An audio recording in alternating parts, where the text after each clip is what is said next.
Espaço Online está de volta. O Dr. Marcos Cirilo, diretor da Sociedade Brasileira de Infectologia, a Jovem Pan Online foi às ruas.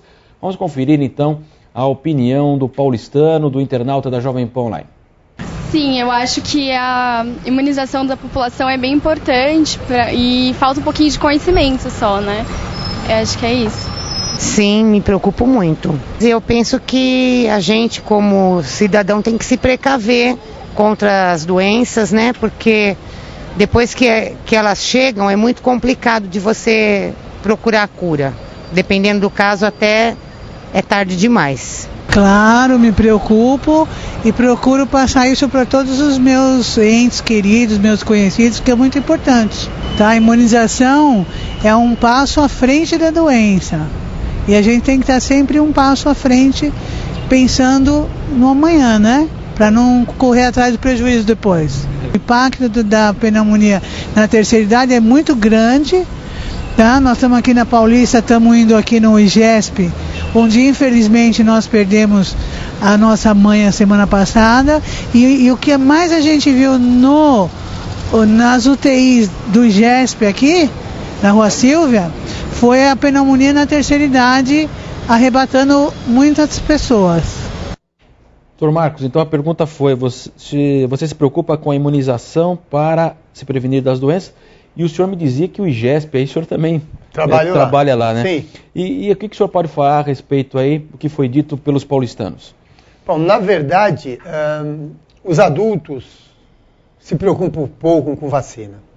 Nós vimos aí uma senhora dizer que a mãe faleceu numa UTI. Então, isso ainda esta é a nossa principal causa de morte nas UTIs, são as pneumonias adquiridas nas UTIs, principalmente nas pessoas que estão sob ventilação mecânica.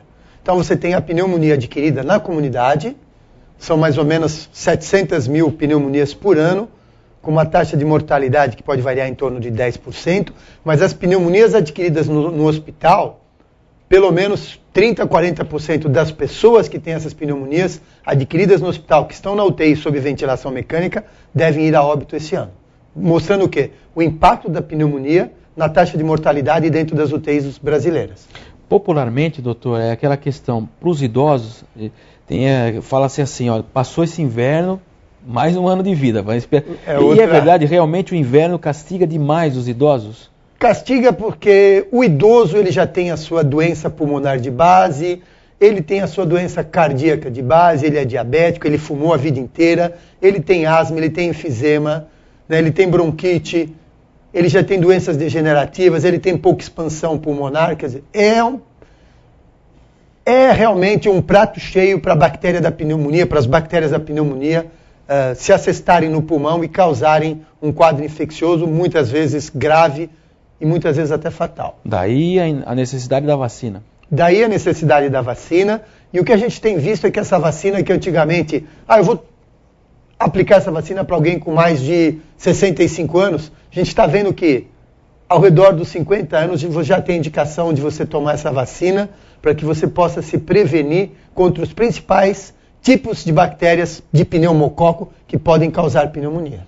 Agora, doutor, o cinema em geral... ele aborda muitas vezes essa questão, né, dos vírus, das bactérias, e até que ponto é realidade ou até que ponto aquela situação assustadora a gente pode vivenciar na prática mesmo? Bom, sempre tem um pouco de Hollywood. De Hollywood, de ilusão, né, um pouco de mídia, mas tem doenças infecciosas que acontecem, né, as doenças emergentes ou reemergentes, aqueles vírus que vocês veem nos filmes, os vírus que vieram da África, a tuberculose, aquelas bactérias multiresistentes, a superbactéria, Ébola, o ebola, o Marburg, a KPC, aquela Klebsiella que apareceu, alguns casos nos Estados Unidos, algumas bactérias que apareceram na Índia que são resistentes a todos os tipos de antibiótico, bacilos da tuberculose resistentes a todos os antibióticos existentes, quer dizer, lógico que a televisão, o cinema, ele dá um aspecto hollywoodiano para a coisa, mas, infelizmente, tem um grande fundo de verdade nessa história aí. Quer dizer, isso pode acontecer, como o senhor falava, né? A própria gripe espanhola foi isso, né, doutor? A gripe espanhola matou 50 milhões de pessoas, principalmente jovens que estavam na frente de batalha, americanos, ingleses, franceses, na frente de batalhas. Foram 50 milhões de pessoas que morreram de gripe espanhola entre 1918 e 19, e a gripe asiática em 57, a de Hong Kong em 67, 3 a 4 milhões de pessoas, cada uma delas matou por pneumonia. Agora, doutor, nesse caso, o que é preciso? Então, há sempre haver pesquisa, porque há uma mutação contínua, então, quer dizer, vírus, principalmente bactérias, eles estão sempre se mudando realmente, se reciclando? Sempre. A bactéria tem 96 gerações por dia. Então, se você tiver uma bactéria resistente ao antibiótico a 1 minuto do dia, são 96 bactérias que vão ser produzidas resistentes. Existem pelo menos 1 milhão de vírus diferentes no ar, no mundo, e a gente só conhece 2.000. Nós temos muito mais bactérias na Terra que estrelas no céu. E até hoje, 1.415 agentes etiológicos de vírus, bactérias, fungos e protozoários podem causar doenças nos seres humanos. Então você vê, nós estamos num equilíbrio com essa microbiota a todo instante. E a gente tem que tomar cuidado para esse equilíbrio prender sempre para o lado da saúde e não para o lado do agente agressor. E como é que está o Brasil nessa história toda, professor, em relação aos profissionais? O senhor atua há mais de 28 anos como infectologista. O Brasil está bem servido, a questão da pesquisa, como é que isso hoje no mundo e no Brasil? Felizmente, o profissional e a medicina brasileira está cada vez mais ganhando espaço. Nós temos profissionais de ponta, com pesquisas de ponta, em várias áreas da medicina, principalmente na infectologia, mas como outras áreas também, nós acreditamos que o poder público, as academias, as universidades, os hospitais, nós precisamos fazer mais pesquisas. Isso é não só na medicina, como em qualquer área. O investimento tem que ser maior, o estímulo à pesquisa, a remuneração do profissional tem que ser maior, mas felizmente, por esforços individuais, esforços de algumas universidades ou de algumas sociedades, o profissional e a medicina brasileira está ganhando espaço. Quando você vai para fora e fala, eu sou brasileiro, eu sou um médico, eu sou um pesquisador, poxa, a gente é recebido com carinho e recebido com respeito pelas pessoas da América Latina, da Europa e dos Estados Unidos também hoje em dia, felizmente. Agora, doutor, falando a respeito, voltando um pouco do HIV, que foi o grande, nos últimos anos, né, o grande vírus aí que atormentou o mundo realmente, aí, essa proporção mundial, e ainda não existe uma vacina, né? O senhor acredita que um dia poderá haver uma vacina nesse sentido? Bom, provavelmente sim. No momento, nenhuma vacina se mostrou eficaz ou eficiente. O HIV, só lembrando, ele já matou 25 milhões de pessoas desde 1981. Provavelmente, 5 mil mulheres e 1.000 crianças contraem o vírus a cada dia.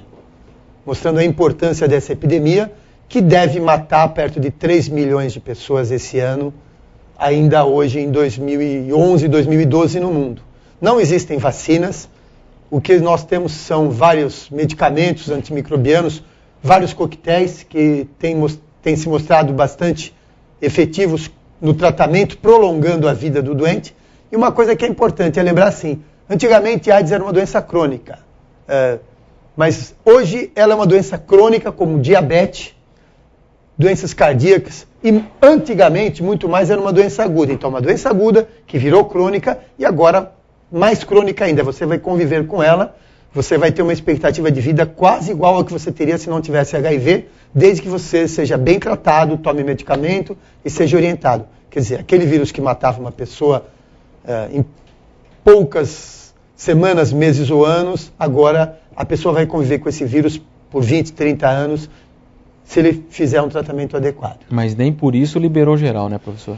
Na verdade, nós estamos tendo um problema. O problema é que existem alguns medicamentos que fazem assim. Eu tive contato com vírus por via parenteral, eu me feri ou tive relação com alguém que era portador do vírus, eu posso tomar Existem medicamentos que eu posso tomar que diminuem muito a minha chance de ter a infecção, de ter a doença.